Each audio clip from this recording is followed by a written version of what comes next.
Hello and welcome to the 445 Productive Through Joy show with your host and your boy, Michael Datcher. This show airs each weekday morning at 4:45 a.m. and goes until 5 a.m. and 4:45 p.m. right about now and goes until 5 p.m. This show is aimed and directed at entrepreneurs, those who have their own business, those who would like to have their own business, and those who simply want to live like a boss. If that is you, you have found the right location. As you can also tell by the show's title, we're interested in this ideal of joy itself being a technology to move us towards our goals and objectives. All right, we know from 10th grade science there's a scientific imperative behind this thing that we call joy. When the body is feeling joyful, what's happening at a biochemical level is that the body is flooding itself with endorphins, and those endorphins give us a sense of euphoria. And as a result, we can leverage that euphoric feeling to drive us towards our goals and objectives. As you can probably also imagine, we encourage people on the show to start their own business. All right, you can always keep your day job. I'm a professor of English, so I'll always be a professor. That's my vocation. I do that in part because of the service, because my professors were so inspirational when I was an undergraduate. So I'll always teach. At the same time, though, I've got several business enterprises, including ones in publishing and real estate. And those particular enterprises will offer me an opportunity, for example, to have unlimited income. And so we always encourage people to take your seed of an idea and blast it off and start your own business. All right? So a bit about myself. This is Michael Datcher. I'm the author of the New York Times bestseller Raising Fences, which was a Today Show Book of the Month pick. That book was also, the film rights for that book were also optioned by the actor Will Smith, whose people called my people, and I eventually agreed to write the screenplay for that project. That book was also featured on Oprah, the BBC, many of the international media outlets. I'm also the author of the acclaimed historical novel Americus, which is set not here, but in East St. Louis, 13 miles from Ferguson, where Michael Brown was murdered. And of course, the conflagration that ensued there happened as well.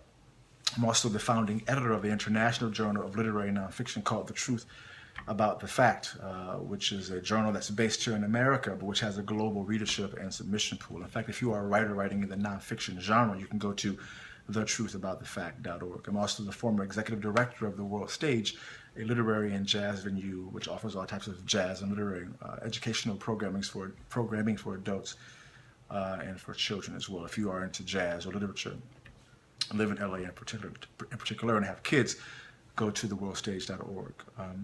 My educational background is UC Berkeley as an undergraduate. My master's is from UCLA, and my PhD in English literature is from the University of California at Riverside. Right? I am currently a professor of English at the University at LMU here in Los Angeles. As you all are coming into the show, please say hello, say your name, and let me know where you're watching the show from. I don't share my bio to brag, but I do it because people are oftentimes surprised at my level of productivity, because my background really is quite crazy. I'm the product of a young girl who was raped at 16, gave birth to me at 17, then subsequently gave me up for adoption as an infant to a single divorcee. So there was no biological father, there was no adopted father, it was just me and moms and my siblings. So tough beginnings for the young MD. Yet, as Kool Moe Dee famously said, how you like me now, right? And if I can be this productive through joy, trust me, anyone can do it, including you.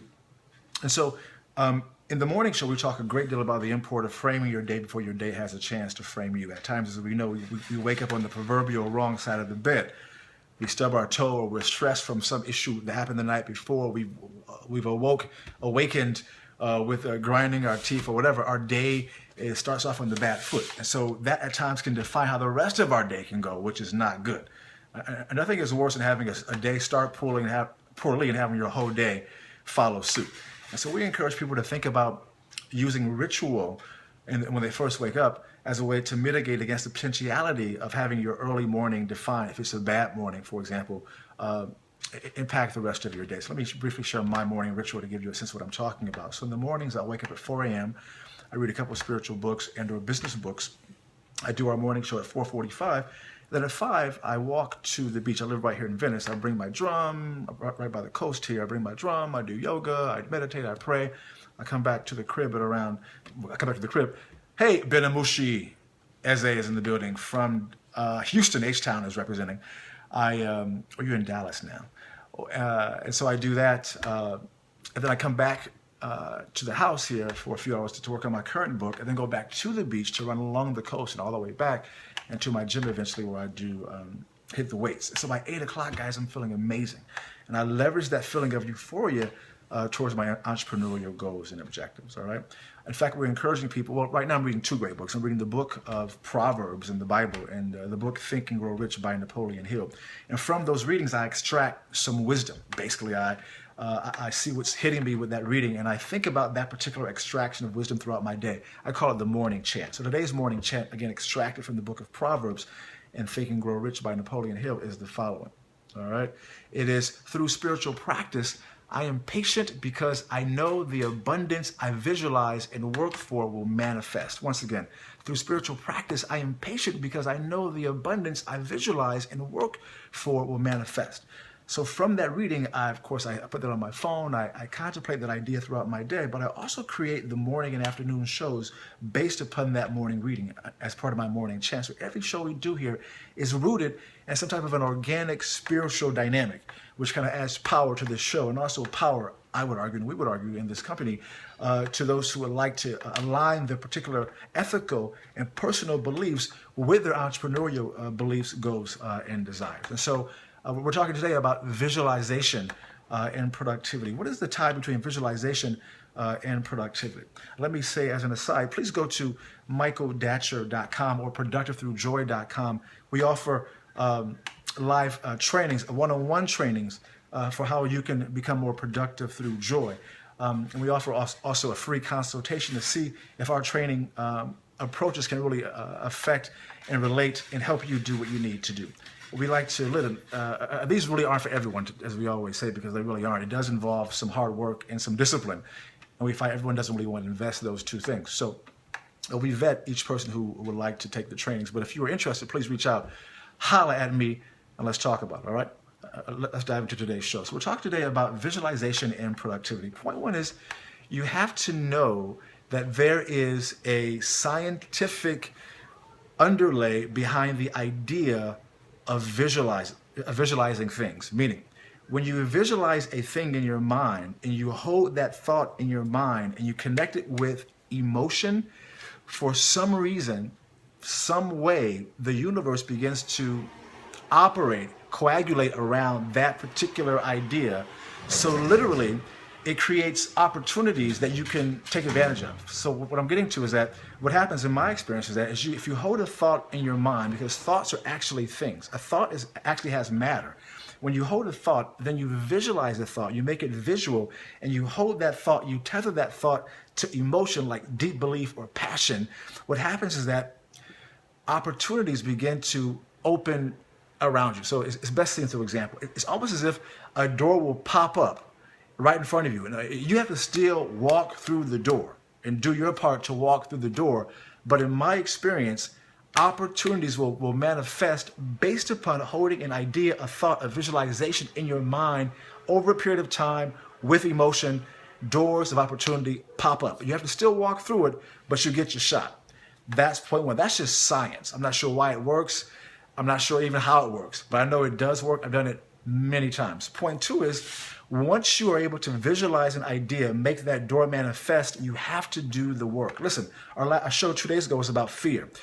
When I was younger, in my early 20s, fear dominated my life, in part because my background was so crazy. I was just troubled. I had a very challenging time coming up. And so a part of that particular, I was adopted. And many kids who were adopted, like me, as children, were afraid of being given away again by their adopted families. And that was my thing.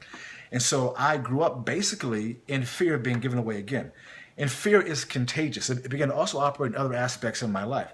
And so I make that point to say that folks who oftentimes want to start their own business may have a great idea, may have a great thing they want to really visualize and see manifest for their family, friends, or relations, but they're too afraid to do the work. Instead, they'll make an excuse. Instead, they'll criticize the next woman for doing her particular dream. Instead, they'll medicate as opposed to getting the work done. Listen, we argue for and demand you've got to do the work, guys. Listen, a closed mouth don't get fed, right? In the same way, a mouth that will not, a body that will not walk through a door will not get the opportunity. Hello, Kiasha, what a beautiful name. We're talking today about visualization and productivity, which goes right, respect, in one level, which goes right into point 3.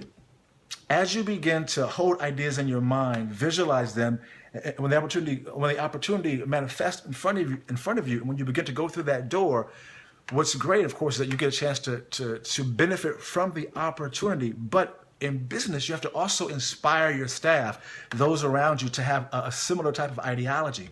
And when they see you as the entrepreneur doing the work that needs to be done, they are inspired to also begin to use their minds, their visualization power, to also make their elements of the business manifest as well. And so by leading via your example as a visualizer, as a manifester, the folks in your spheres of influence are also inspired to do the same damn thing. Hello, respect, and shalom as well. And so that's the idea. You have to lead by example. When you do, you're going to inspire those in your spheres of influence and watch abundance fall from the sky. You got me preaching today, but we're going to say bye.